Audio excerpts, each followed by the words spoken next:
Candlestick Park, site of some of the greatest moments in the history of the game.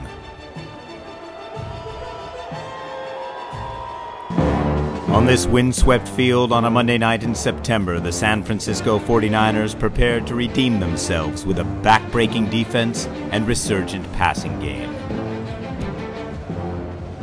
Coach Sean Payton and his world champion New Orleans Saints were looking to bring the fight to the enemy. Both teams succeeded in their tasks. Well, we are live here from Candlestick Park for Monday Night Football. The San Francisco 49ers against the world champion New Orleans Saints. Not everybody gives the Niners a big chance to win this game, but we'll see how it all unfolds.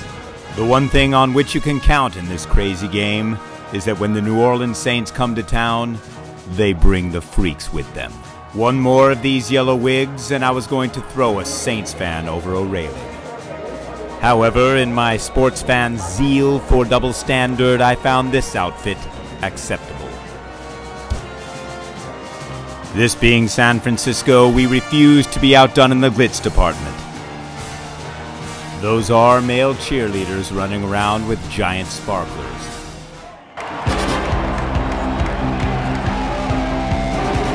After all the fanfare, it was finally time to kick off, and the 49ers got the ball rolling quickly.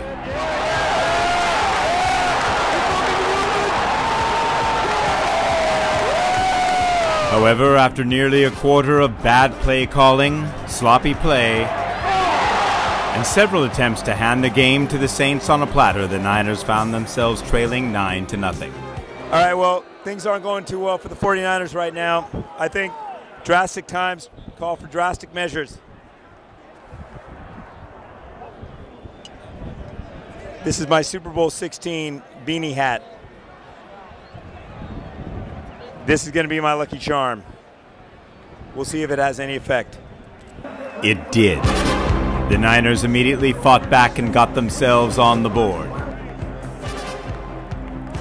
And following halftime, the Magic Beanie continued to prove its mojo as the Niners took the lead behind Frank Gore, who punished the Saints for 120 yards on the ground.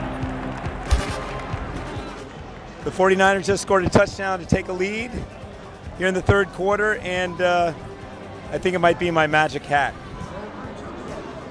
Super Bowl XVII, ladies and gentlemen. I put this on early in the first quarter, and it's been nothing but good things since. Oh yeah, new with tags.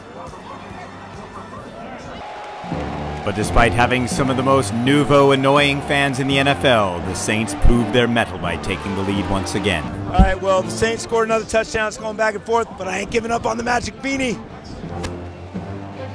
Despite the obvious powers of that Magic Beanie, the Saints continued to battle, and although the Niners would not surrender another touchdown this night, the Saints were pulling away.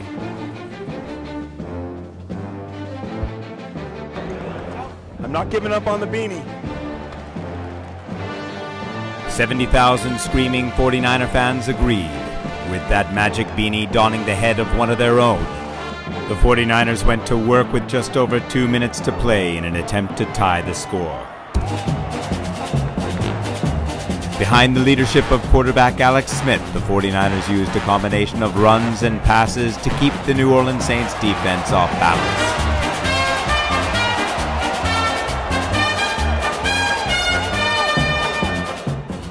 A timely pass interference call sustained the drive.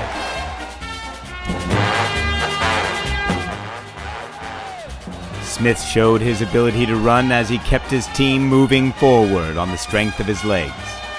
An ability the 49er fans had only waited 5 years to see.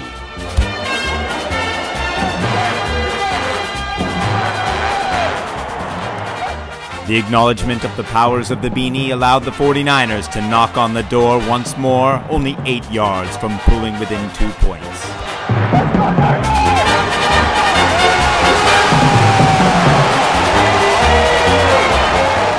This is the face of 40 years of cream sauces and bad football. I began to wonder, was there any difference between the Magic Beanie and the cap he wore? Of course there was.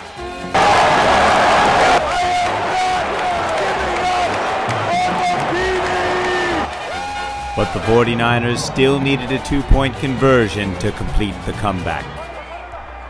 They got it.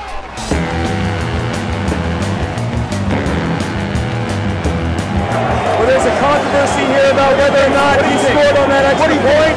What do you think?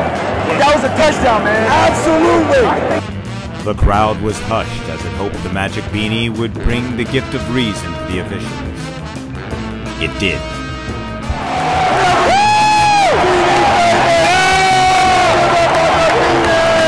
The Magic Beanie had done its job. The comeback was complete.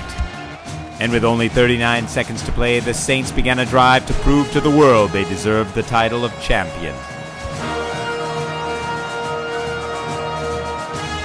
In the ensuing mayhem following the crucial two-point conversion, I was knocked to the ground, and as I lay in a puddle of my blood and someone else's beer, I gazed up into the lights of Candlestick and contemplated one last time the power of the beanie.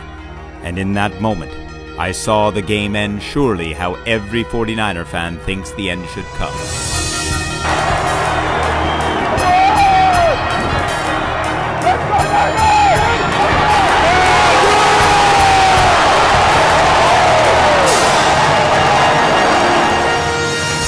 And yes, while I may have a Magic Beanie on my head, this is the single greatest outfit ever worn to an NFL game.